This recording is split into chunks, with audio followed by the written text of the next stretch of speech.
I never expected Thanksgiving to be the day everything unraveled. But sometimes the truth chooses the most crowded room and the loudest moment to finally show its face. The clinking of cutlery, the smell of roasted turkey, the soft hum of family chatter, it all felt normal until my mom turned to me with that glowing smile people use when they think they're being playful. Your sister's wedding was amazing. So, when's your turn? Everyone laughed. Except me. I just breathed in, steady and slow. Because for 30 seconds straight my brain flashed back to all the nights I stayed awake wondering why my own family had never shown up for the most important day of my life. And that's when the hook of my story really begins, not with anger, but with confusion that slowly hardened into something sharper. I set down my fork and said calmly, I already had mine. You got invitations. Silence. Complete. Heavy silence. It fell over the table like someone had hit a mute button. My dad cleared his throat, that uneasy sound he makes when he doesn't know which direction to look. We never got them, he said quietly. For a moment, I wondered if maybe there had been a mistake. Maybe the mail carrier lost everything. Maybe the universe had just decided to sabotage me for fun. But no, I had come prepared. I opened my phone, pulled up the delivery confirmations, and slid my screen across the table. There it was. Every envelope delivered, every envelope signed for, every signature belonging to the same person, my sister. She smiled at her plate like it was the funniest joke in the world and whispered, that can't be right.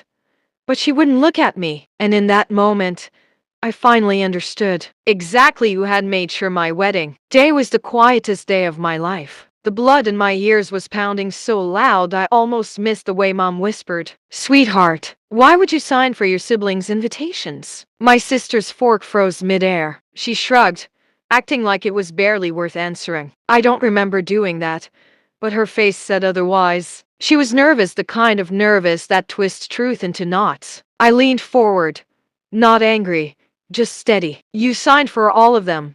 Why? That's when she let out a soft laugh, the kind people use when they've already decided they're the hero of their own story. I didn't think you were ready, she said. And honestly, I didn't think it would last. I was trying to protect you from embarrassment. Embarrassment. That word was a spark on dry leaves. My wife, my actual living, breathing partner, sat beside me at that same table every Thanksgiving, smiling politely while my family treated her like a guest instead of family. And all along, the reason they never came to our wedding was because my sister had decided she knew better. But she didn't expect me to have proof. I pulled out the final document, the scanned signature from the post office log. Her full name, her handwriting, her choice. Protect me, I said, or protect the spotlight you didn't want to share. Her jaw tightened, but she didn't answer. The room shifted. Even Dad leaned back, processing everything like a man who had suddenly realized he'd been living in the wrong movie the whole time. Mom's eyes filled with the kind of disappointment that sinks an entire room. My sister pushed her chair back as if she could walk away from the truth she'd buried. But this time, I wasn't letting it go. Not after losing memories I'd never get back. Not after my wife spent years believing my family didn't care about her. I stood up, slow and deliberate. And for the first time in my life, the entire room waited for my words. My wedding wasn't just a date on a calendar, I said. It was the day I chose the person who stands by me through everything. And you stole that moment not just from me, but from all of us. My sister whispered, You're overreacting. But even she didn't sound convinced. Dad's voice cut through the tension. Apologize, he said. Not gently, not softly, like a command. For the first time in years, she looked small. I didn't think it would turn into this.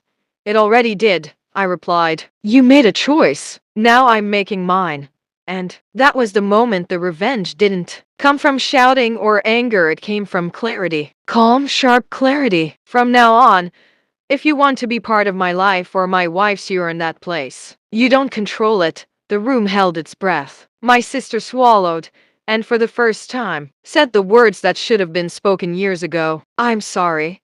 It wasn't enough, but it was a start. And as I reached for my wife's hand, I knew exactly what to say for anyone watching this story unfold. If you're listening, I said, imagining the audience behind the screen, never let anyone, family or not, decide what moments you're allowed to have. Stand up for your life before someone else edits it for you. That was my call to action, my reminder, my line in the sand. And as Thanksgiving continued around us, quieter than before, I realized something powerful. Sometimes the best revenge isn't shouting or getting even. It's claiming the life someone tried to take from you and living it louder than ever.